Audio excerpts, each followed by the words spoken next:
Hi, I'm Dr. Heidi Heron, and welcome to this six-part video series on something I absolutely love teaching and using in both coaching and everyday life, sleight of mouth patterns.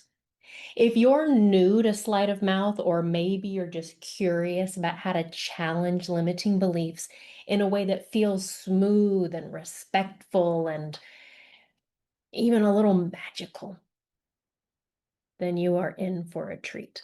You see, we all hold beliefs about ourselves, others, the world, and some of those beliefs empower us, and some, well, they don't. They hold us back. And often those beliefs are not based on facts, they're based on repeated thoughts or past experiences or assumptions that we've just never challenged. But here's the thing, when we have a shift in a belief, even slightly, we unlock a new way of thinking, feeling, and behaving. And that's why learning how to reframe or reinforce beliefs through language is one of the most powerful tools that you can have as a coach, a leader, a therapist, a trainer, a parent, a human. And that brings us to sleight of mouth. Sleight of mouth patterns are a set of 14 conversational belief patterns. These belief patterns were developed by Robert Dilts, one of the key developers of NLP. Robert Dilts modeled the persuasion genius of people like Richard Bandler and Milton Erickson, and he noticed how they were able to elegantly shift beliefs without confronting them directly. He captured those strategies in a book called Sleight of Mouth: The Magic of Conversational Belief Change. And it's still one of my favorite NLP texts. It's not always easy to read, but the content is good.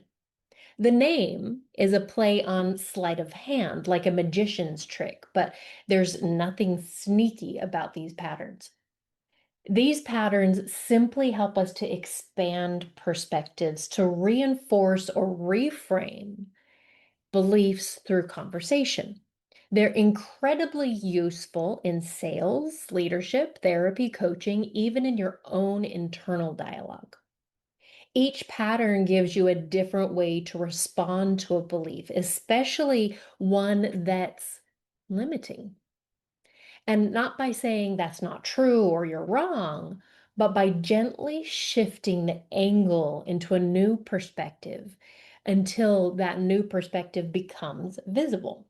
Ultimately, you're essentially inviting the other person or yourself to see more of the picture. Over the next six videos, I'm going to walk you through six of my favorite sleight of mouth patterns, ones that are useful, elegant, practical, and simple to use. And today we will start with redefine. Redefine is all about changing the meaning of a word or a phrase in someone's belief. Rather than challenging the whole belief, you update the definition of a key part of it. And suddenly the belief takes on a whole new flavor. Let's say someone says, I'm too emotional. Instead of arguing with them, you might say, what if being emotional just means you're deeply connected to life and people? That's not a weakness, that's wisdom. That's a redefine. We're not denying their reality. We're reframing it, reframing what it means. And then when the meaning changes, the emotion with it shifts too. So, how about another one? Someone says, I failed at my last business. Well, you could say, well, maybe that business was your training ground, not a failure, a foundation. It's not about denying the facts, it's about redefining the frame. How about another example? Someone says, I'm stubborn. You could redefine this as, well, maybe you're determined and you stand for what matters to you. It changes it. Redefine is powerful because people live inside their definitions. Change the definition and you change the experience. So, how do you use this pattern? Well, first, you listen for a strong identity statement or an emotionally loaded word or a label. I'm too much, he's lazy, this is a disaster, that's unprofessional. And then ask yourself, well, what else could that mean?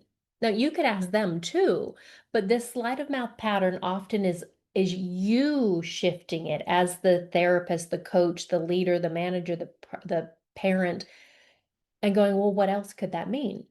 What's a different, more empowering way to interpret that word? This is where coaching and therapy meets language artistry. You don't need to be clever, just curious. What if you use this pattern with your clients or even with yourself if a limiting belief pops up? What if the words, I'm not good enough, became, I haven't learned a skill yet? What if I'm a control freak became, I deeply care about outcomes? What if your inner critic just needed a reframe? Words shape reality. And sleight of mouth, starting with Redefine, gives you a way to reshape reality in a way that opens doors instead of closing them. In the next video, we will explore the consequence pattern, where we look at what happens in the belief, if the belief continues or if it changes. If this spoke to you, subscribe to the channel, share it, send it to someone who could use a little reframe. I've got a slide with some examples for you to use this reframe for, this sleight of mouth pattern, and I will see you soon.